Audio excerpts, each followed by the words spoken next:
Hey, yo, what's up, killers? No, that's not you guys. You guys are chill. What's going on?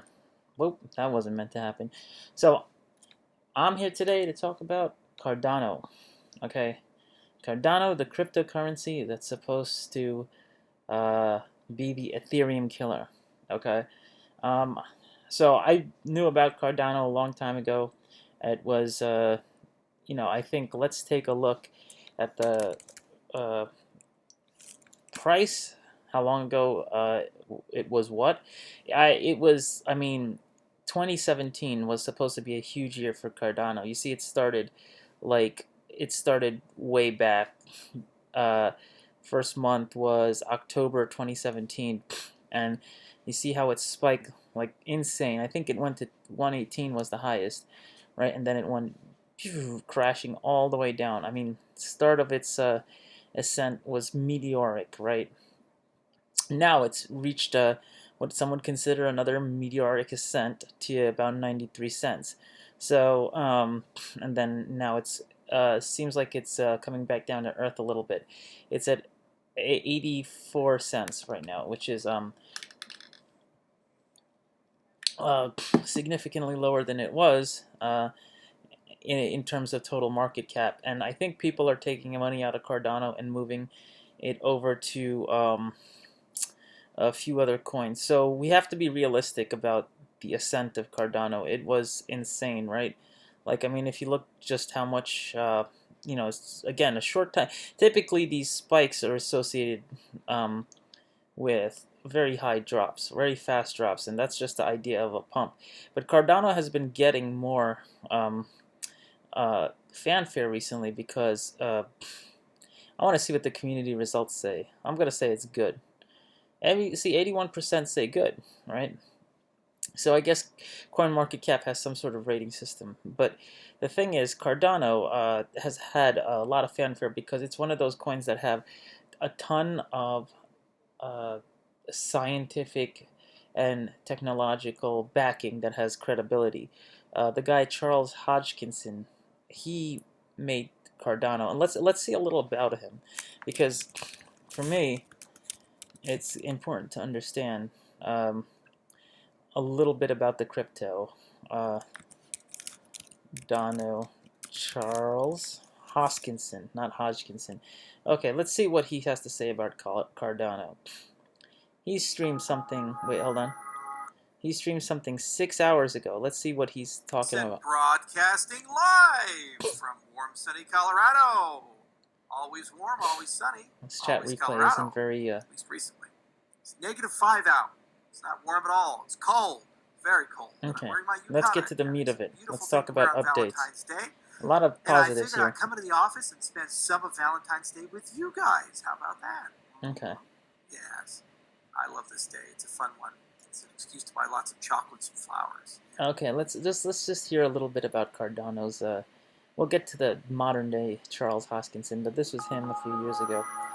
And look, they had enough money to put some nice graphics behind their Hi, YouTube. I'm Charles Hoskinson, Chief Executive Officer of Input Output Hong Kong, and I'm here today to talk a little bit about Cardano. So to understand Cardano, first you have to understand where Cardano came from. So let's talk about the first generation of cryptocurrencies. So first gen is Bitcoin. Which is at 48K today. I think it hit a new all-time high of 49, and I think Monday's a trading day. It's a federal holiday, so maybe it's not. I don't know, but if it is, forget about it. The hedge funds are going to go nuts, and all the institutional investors are going to go nuts. But let's get back to the first gen Bitcoin. And the problem that Bitcoin was trying to solve was really, could we create a decentralized money? Could we create some sort of token that lives on some sort of decentralized blockchain maintained by people all around the world, and that token would be scarce and tradable? So when Alice and Bob want to send value to each other, there would be a mechanism for doing that that did not require a... So by the way, this video came out right around 2017, okay? The October, and that's around when Cardano first released. So let's see.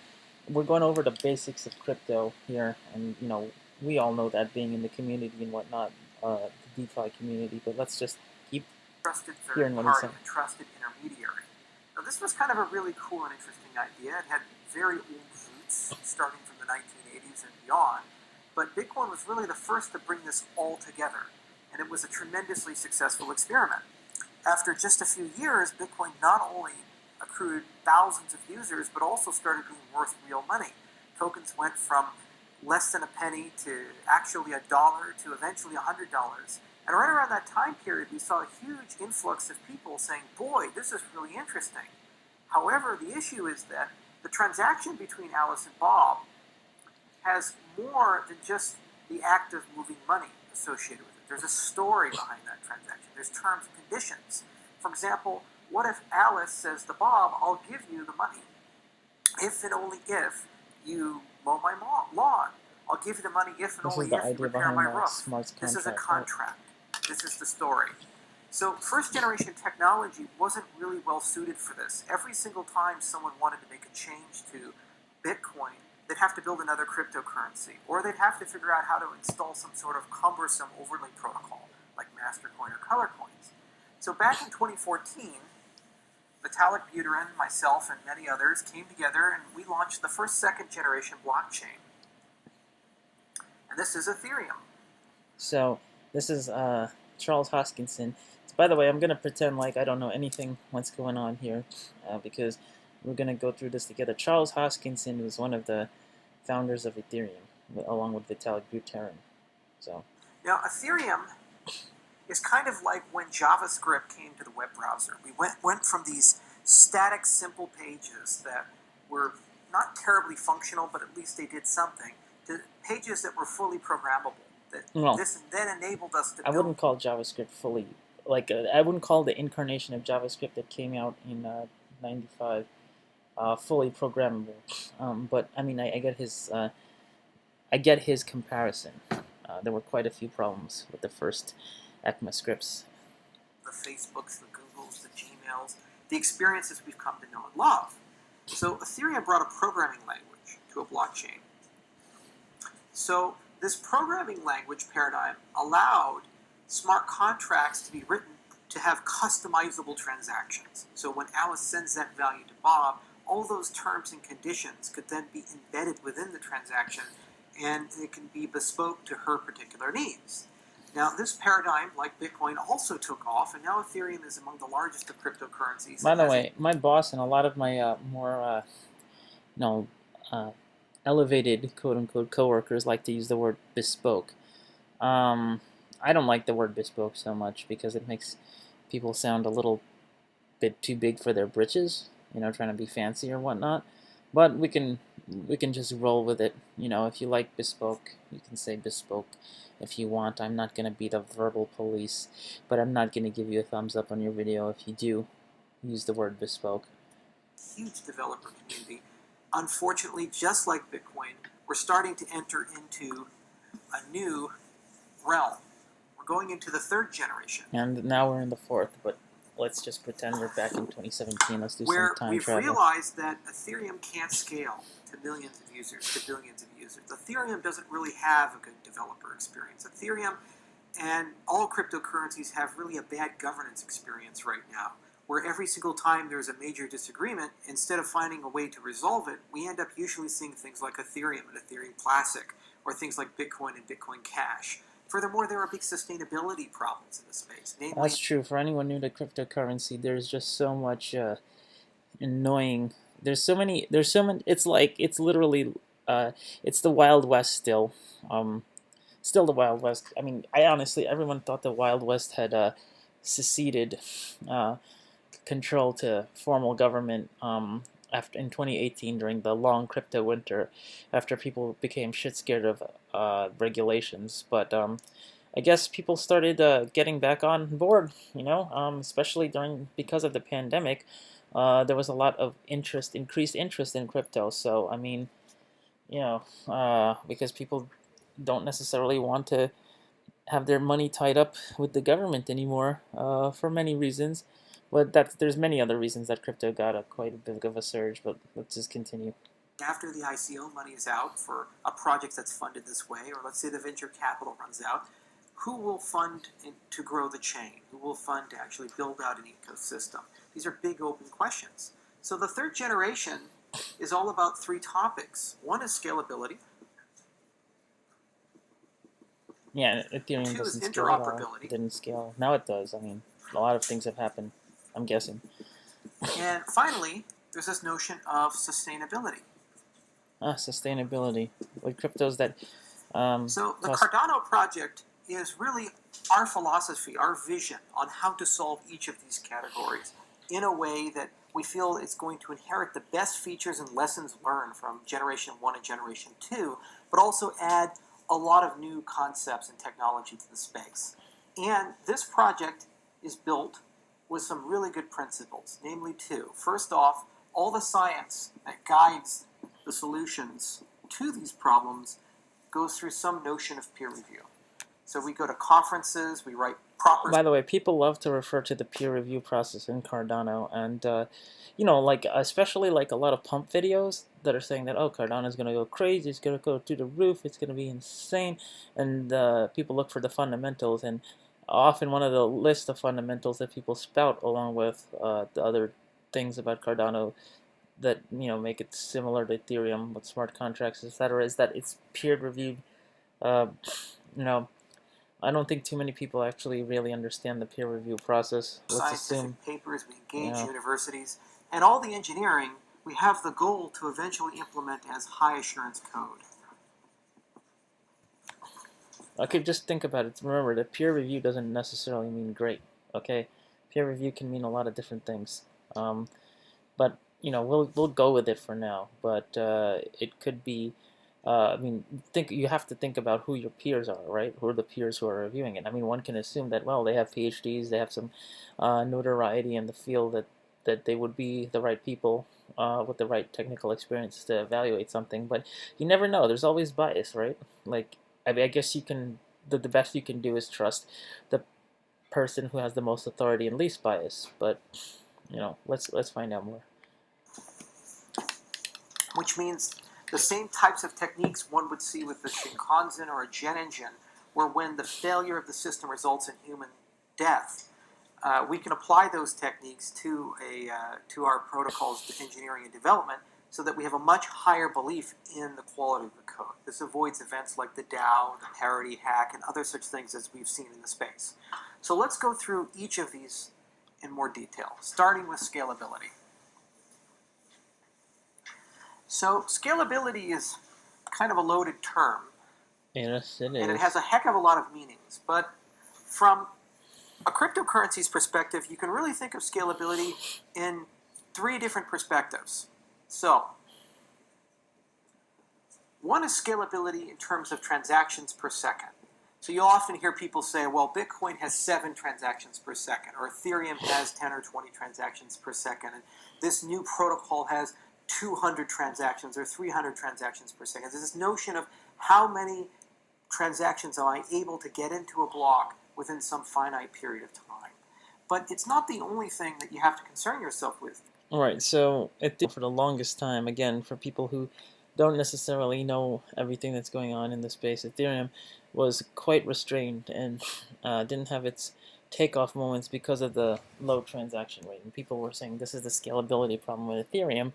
And I think the funny thing is I used to go to crypto meetups in 2019, not 2019, sorry, 2017. 2018, that time period, and I was really excited for the year ahead for crypto. One of the interesting things is that in that year, that people were always spouting buzz phrases, right? And speaking truisms without knowing any details about them. Because again, I think a lot of people in the crypto space, their purpose was to, they were in there for the money, right? And I'm anybody, most people are in there for some kind of money, right? People believe Charles Hoskinson more because they think he's more of a purist in the technical sense, where he's more about the technology, right? The underlying technology. And he has, he's obviously explaining the details behind Cardano and whatnot, and he hasn't gotten to any of that yet because I've been pausing like crazy. But a lot of people a lot of people really like, you have to get used to it. Like they try to know what they're talking about, and after enough time spent in the community, you can kind of tell who does know and who doesn't know what they're talking about.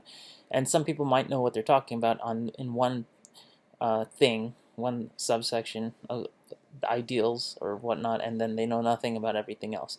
So after a while, I think there started to become some assumption that most people in the crypto space know something of if the things like finance in general, things about scalability as it applies to like distributed systems.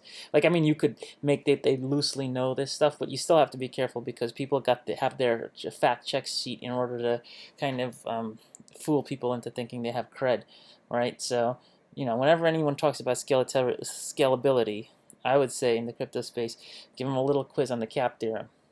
I'm just kidding. Don't do that. Well, yeah, go ahead. If they know you, do that. Transactions carry data. And as you get more transactions, you require more network resources. So there's also this notion of bandwidth or network. Throughput, yep. Where for a system to scale, if it's going to go to millions and billions of users, that system could require hundreds of megabytes to gigabytes per second of bandwidth to be able to support all the data flowing through it. This is very common in the enterprise world, but not quite where we need to be in the peer-to-peer world. And then finally, there's this notion of data scale.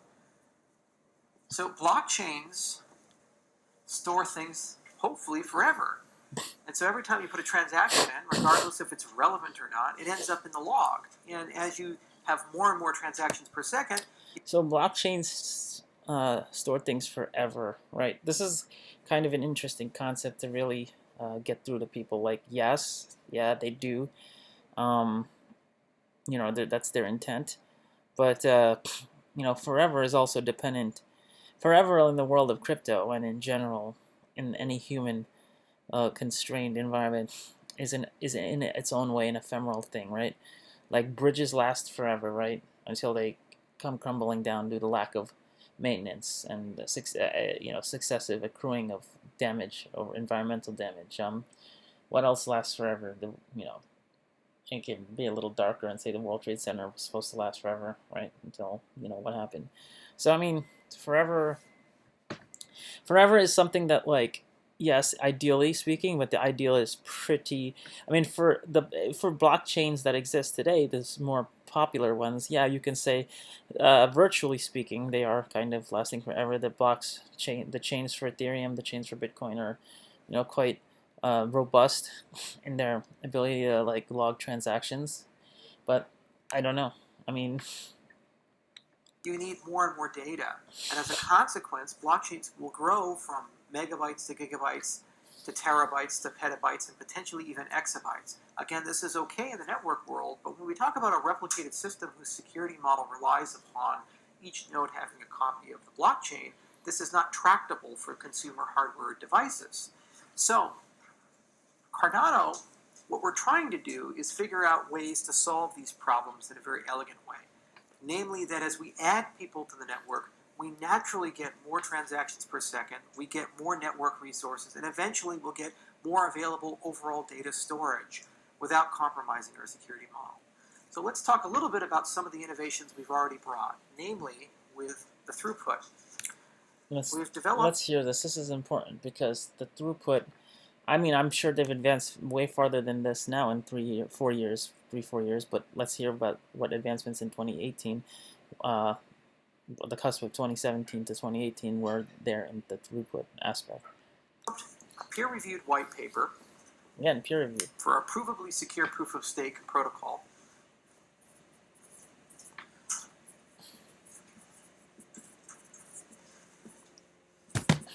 Called Ouroboros. And Ouroboros is among one of the most efficient consensus protocols in the cryptocurrency space. Why is Ouroboros it's the first to actually be proven secure efficient? in a very rigorous cryptographic way. The magic of Ouroboros is that it's been designed in a modular way, and it's been designed with future-proofing in its DNA. So, namely, how Ouroboros works. Again, I guess I know this guy knows what he's talking about, but like when you talk about things like it's not cavalier because this guy has actual credibility, but again, built with future proofing in its DNA. See that phrase right there, something bothers me about that. I mean, of course, if you dissect the technicals behind Ouroboros, you can probably figure out what that, exactly what that is if you have a technical background. What at least is, you know, being trying to be done. But still, like, it sounds like more of a marketing phrase to me, you know. Works is Ouroboros breaks the world into epochs. Epochs, time epochs. It takes a look at the distribution of tokens, and it By the way, I feel like I'm doing a new demi lecture. Actually, I mean that could be considered good, right? Like, I mean, you want to sound more professional, and for sure he sounds more professional than some of the other people pumping Cardano now. But we'll get to that in a bit. I don't want to spend too much time right now on this one lecture. I want to kind of go over this and simultaneously extract information and create my video on it. A source of random numbers that's able to hold an election and create slot leaders. Now, these slot leaders functionally do the exact same thing that a miner would do in Bitcoin. So this is basically the same as a person who discovers a block, wins a block in Bitcoin. But the difference is that it doesn't require the extensive computational resources that Bitcoin requires to construct a block. And as a consequence, this system is and you should ask why that's the case. The extensive computational resources aren't required in the same way Bitcoin is. If there is a proof of stake element in there, right, the standard proof of stake process, I mean, they're saying it's, okay, well, Ouroboros is efficient. But what makes it efficient, right? What makes this epoch demarcated proof of stake system, what makes it more efficient in the sense that it doesn't need that, things can, well, let's just continue. Considerably cheaper to run, even though we still have similar security guarantees that Bitcoin currently enjoys. So it's a major advancement. But the other really interesting thing is that these slot leaders don't have to just maintain a single block in a single chain. They can actually maintain other blocks and other chains. Because the cost of constructing a block is so low, it's actually now tractable to talk about consensus over a range of blockchains instead of a single chain. Okay. Furthermore, see, that's good information. Just you got to pick out the important words or phrases. The cost of the block is so low that it allows distributed consensus generation to be tractable. That's important. Epics perhaps could even be run in parallel. So instead of having one epic run and then another epic run, one could develop a system using Ouroboros where epics run in parallel and transactions are partitioned accordingly. What this effectively means is as you gain more users and your users gain more capabilities, these slot leaders will be able to maintain more types of blockchains and also run transaction processing. Okay, so I'm going to pause right here because it's been quite a bit. I do want to go into some more detail about Cardano. Let's find some information about Cardano native tokens. Okay, that's an important thing. Cardano to get native multi-assets next month. Hello, and welcome to the Cryptocurrency News Channel. Well, we finally have a... Let's hear some more details about Cardano native tokens. Cardano native tokens. Native token on IOHK. Developers of the Cardano blockchain updated the platform's native token testnet. Okay, what does that mean for anyone who's interested? The upgrade provides multi-asset support, allowing experimenters on the testnet to test and become familiar with utilizing cryptocurrencies from other blockchains on Cardano and creating their own tokens prior to the mainnet deployment.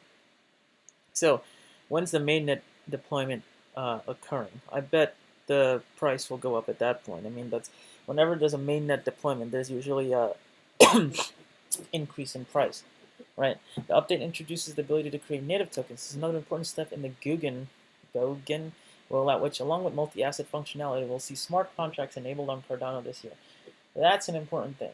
Smart contracts on Cardano. They're not there yet. Cardano's development is slow and deliberate, right? But it is still deliberate and it's consistent. It just takes a while. But really, in order to compete with Ethereum, the native the smart contract capability has to be enabled. Native tokens are an exciting utility feature for Cardano, which will allow it to handle tokens and cryptocurrencies from other blockchain platforms. In the same way, all the key functionality available to Cardano's native currency.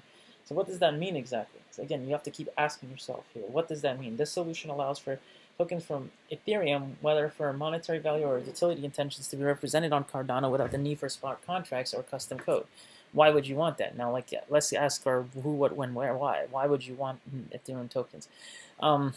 It's also enabled the tokens to enjoy all the key benefits of Cardano's principal currency, ADA, meaning that other blockchain applications from other platforms can take advantage of Cardano's superior speed, security, and reduced transaction costs.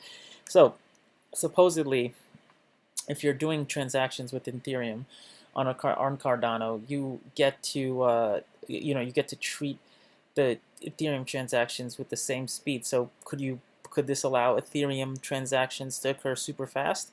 I don't know I forgot what Cardano's their scalability factor was, but like this is what that's implying, and this also sounds like a lot to deliver. Fixing the current problems with tokenization.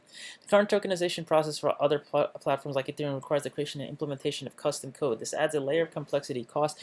Other chains require smart contracts to execute for tokens, and inefficiency, as token code for both standards is replicated and adopted. Rather than being part of the system itself, it allows it to leave room for human error if custom code is done sloppily.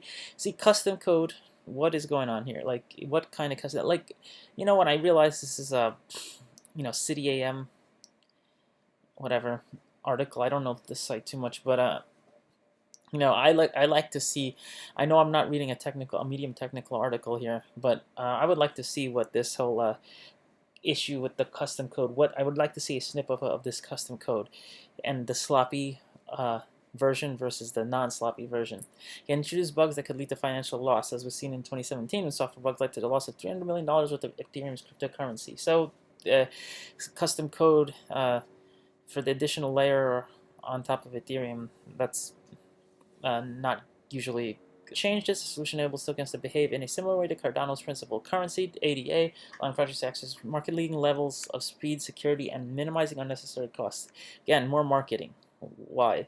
How Cardano does hard forks differently. Hard forks can be at best disruptive and at worst harmful. This is because on standard hard fork event, the history of the pre-fork blockchain is no longer available, right? Bad thing with hard forks, which can lead to unintended consequences such as earlier blocks being lost if there isn't careful planning, testing, execution. So if you're ever moving hard forking to a new chain, I guess crypto masters will know, about this and how serious it is. Then you have to be careful to do it in such a way.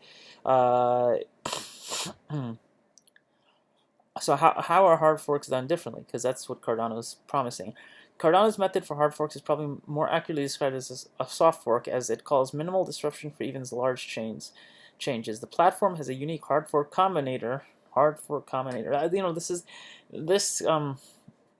The trajectory of commentary and I guess new vocabulary that comes out with crypto is even faster than progressive political terminology creation. It's a challenge to follow. Okay, but let's just continue. I had to spend some time learning about hard forks and soft forks, really. So now there's a mountain of other things to stay on your toes about, apparently. So the platform has a unique hard fork combinator, that's the term, which combines upgrades to the blockchain without triggering service interruptions or a network restart. And crucially, it maintains the history of the previous blocks. The hard fork combinator was first proven effective during the Shelley upgrade, whenever that was, and will be used in each stage going forward. From Goguen to Voltaire, Basho, and beyond. So these are all platform upgrades of Cardano. The Goguen element of Cardano's blockchain development will add this ability to decentralize applications on the platforms. Now, let's just look at the... See, the thing is, right now, I think it bears looking... Cardano... It bears kind of... No, not Carano. Though that's an interesting one. Cardano and Carano. Well, I will make a whole video on that one. Cardano Roadmap. So, Byron Shelley, Gauguin, Basho, governance. Okay, so Voltaire is where they're trying to get to. They started with Byron. I'm assuming that this is because they are all obsessed with, the intricacies of these famous philosophers. And Voltaire is the evolution in governance. Why? Cardano is a grand blah blah blah blah blah blah blah blah decentralized app platform with a multi-asset ledger and verifiable smart contracts built with the rigor of high assurance formal development methods. Cardano aims to achieve the scalability, interoperability, and sustainability needed for real-world applications. Cardano is designed to be the platform of choice. That's exactly what that previous video with Charles Hoskinson was saying. That he was pretty much saying this, that all the good factors of existing cryptocurrency plus blockchains and smart contracts will be much more robust with Cardano. Based on peer-reviewed academic research, again, has an ethos of openness and transparency. I feel like I can almost like start a whole new crypto and just say a whole bunch of words, and just have people repeat that information throughout all of. Not that I would do that, but just saying, it sounds like it could be interesting. All the research technical specifications that underpin Cardano are published publicly, and Cardano development activities made available to the public. Cardano is designed by a global team of experts or leaders in disciplines ranging from distributed systems, program languages, and game theory, and is jointly developed by IOHK and partners. IOHK develops the technology. Cardano Foundation is responsible for supervising development and promoting Cardano, while Emergo drives commercial adoption. Okay. So what is eMerkle? You got to research each of these terms. So let's learn about IOHK a little bit, because if they're the real, and again, link to that lecture. Let's look at the Cardano. I want to see the Cardano roadmap. I mean, I remember there was a very nice diagram about the Cardano roadmap. Not this one, actually. Let's learn about the Voltaire phase. The Voltaire era of Cardano will provide the final pieces required for the Cardano network to become a self-sustaining system with the introduction of a voting and treasury system. What is the voting and treasury system? Why does this Cardano sound like a city now? Network participants will be able to use their stake and voting rights to influence the future development of the network. Okay. So if you happen to run into a lot of Cardano, you can tell Cardano where to go. I mean, I get that. Okay. I mean, I get that. It is like a city, like a society. For the Cardano network to become truly decentralized, it will require not only the distributed infrastructure during the Shelley era, but also the capacity to be maintained and improved over time in a decentralized way. To that end, Voltaire era will add the ability for network participants to present Cardano improvement proposals that can be voted on by stakeholders. Great, I love it. A stake. So the more you earn, the more you sneak your way into through your money. If you own all of the Cardano out there, then you'll get to determine where Cardano goes. That's capitalism for you, right? Leveraging the already existing staking and delegation processes. To fund the future development network, Voltaire will also see the addition of a treasury system whereby a fraction of all transaction fees will be pooled to provide funds for development activities undertaken by the voting process. When a voting and treasury system are in place, Cardano will be truly decentralized and no longer IOHK management. Okay, so IOHK's time is limited with Cardano, I guess, until the Voltaire era is settled. Cardano's future will be in the hands of the community, who will have everything they need to grow and evolve Cardano from, let's say the community is really that confident, okay? Centralized basis established by IOHK. We're working on more content for this era of the roadmap, but we'll be updating this page at an appropriate time. Cardano is a software platform only and does not produce any independent diligence on a substantial review or any blockchain assets. So I guess they wanted to disclaim that we don't tell you what to do with any other cryptocurrency. Let's learn about IOHK because IOHK is an important thing to know about. Charles Hoskinson, another person talking about Ouroboros, probably worked with Charles Hoskinson. Let's see what his most recent, how much FUD has increased in his recent work. Here's a follow-up, right? With all due respect, this doesn't make any sense. There's nothing wrong about wanting to buy ADA in order to make money long-term. Sure, go ahead. Why do you make it sound so bad? Because it's not what I focus on. It's not what I think about. I couldn't care less. Markets go up, markets go down. You want to listen to a guy tell you sweet little lies about how great things are? Go buy something from Justin Sun or all those who come before him and after him. Wow. You made money off of BTC? Yeah, because I believed in the vision of BTC, and I would still be working on Bitcoin if Bitcoin could evolve. The reason why we worked on Ethereum, it wasn't because we wanted to build Ethereum, it was because we couldn't do color coins or master coin the right way. You know, the reason why BitShares came about, because Bitcoin couldn't work. Nothing made any sense. You know, every single time we'd say, we need smart contracts. No, go fuck yourself. We need to change the consensus algorithm. This cannot scale. No, go. He's gotten significantly more salty over the last few years, you know. Well, maybe he's doing a response on an 88 price prediction. Let's see what he says about that. But, you know, he went from nerdy and affable professor type to internet edgelord at this point. Fuck yourself. Bitcoin uses 87 terawatts That's insane. of power. A lot of power. 87 terawatts. That's more than Belgium at this point. I've heard that before. And as the price goes up, it uses more. It never goes down. Ever. So it gets more and more centralized. The mining operations get more and more vertically. I mean, it's basically centralized, and, you know, the countries to which the centralization and the tenets of centralization of the centralized currency are quite obvious, and it really, since the power kind of goes to the top, right, and the shit trickles down, it's power centralized in the hedge funds and the institutional investors and large current countries like China, right, who have spent a lot of money mining it. So yes, okay, it is not really a truly decentralized currency, and it's only, I mean, in reality, the thing is, it's a bit of a harbinger, an eye-opener for cryptocurrency, because it's so embedded into the mainstream. That's why people, you know, why it's important. And some people think of it as a store for gold because its price will keep going up, right? But again, the ironic thing is that all these prices are still balanced against the fiat currency. So integrated, more and more private, more and more subsidized power. That system is not sustainable. It is can't not. be by design.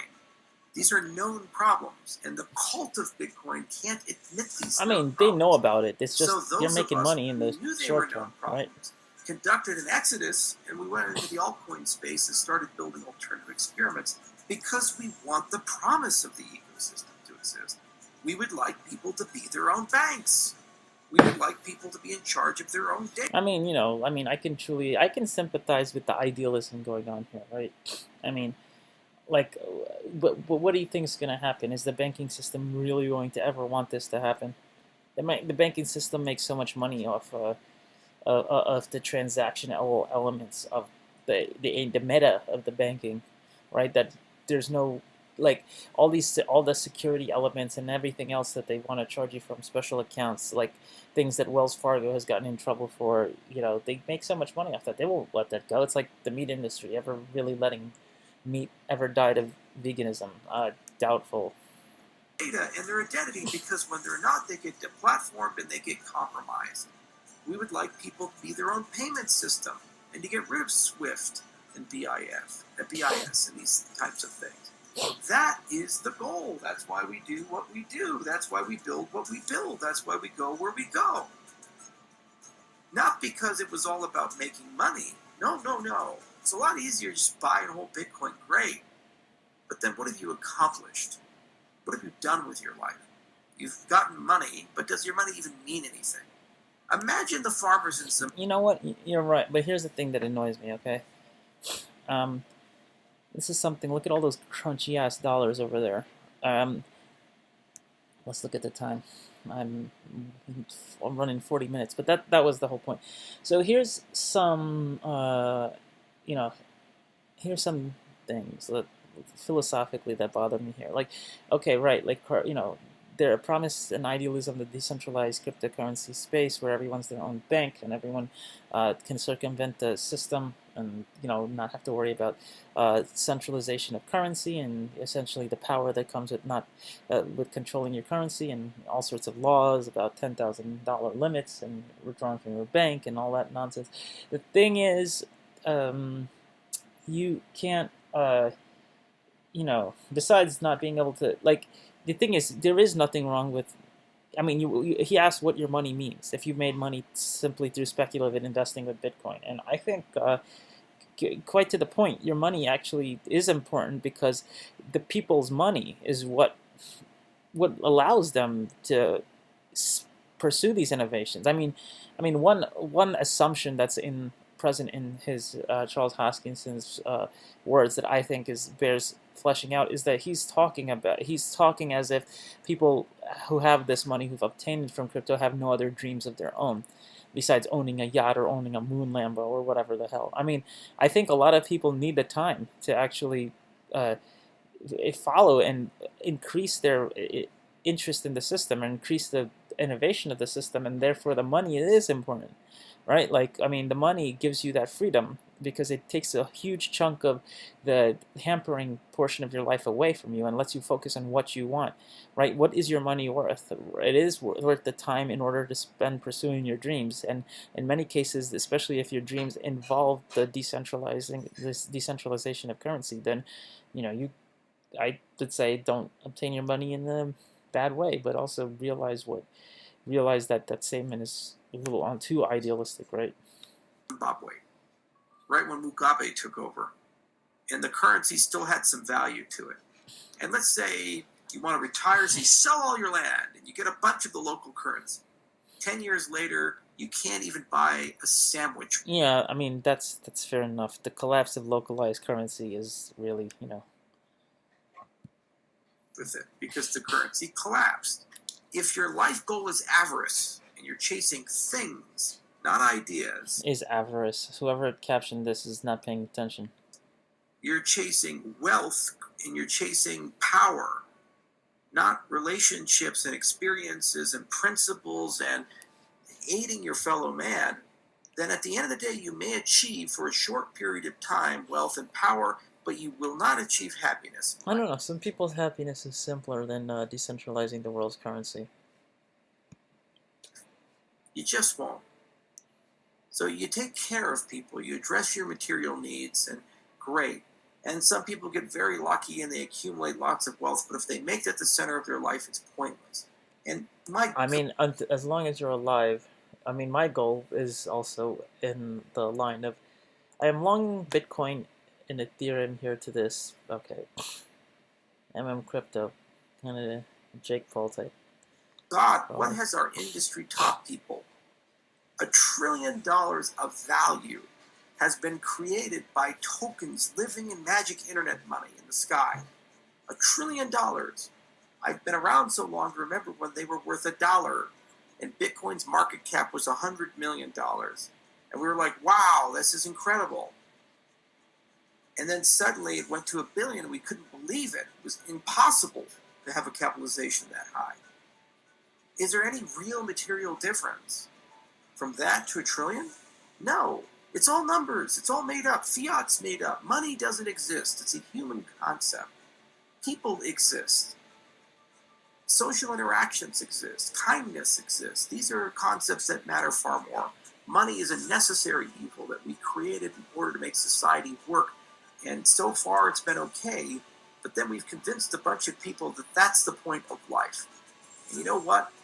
It's a guaranteed way to be miserable and die miserable if you believe that. So yeah, if you want to trade and make lots of money, all the power to you, but you'll get no sympathy or empathy or support from me because that's not what I do. So basically, when Cardano's price fluctuates the way it does, we can say that Charles Hoskinson is a complete idealist. Now let's take a look at CoinMarketCap again before I close this video out, okay? Today's Dogecoin price. Woof, look at that. Bitcoin's fluctuating around its all-time high, of course. 7 days up 24%. Ethereum again fluctuating around its ATH. Ooh, a little bit of a drop. Cardano dropped to 82 cents. All right.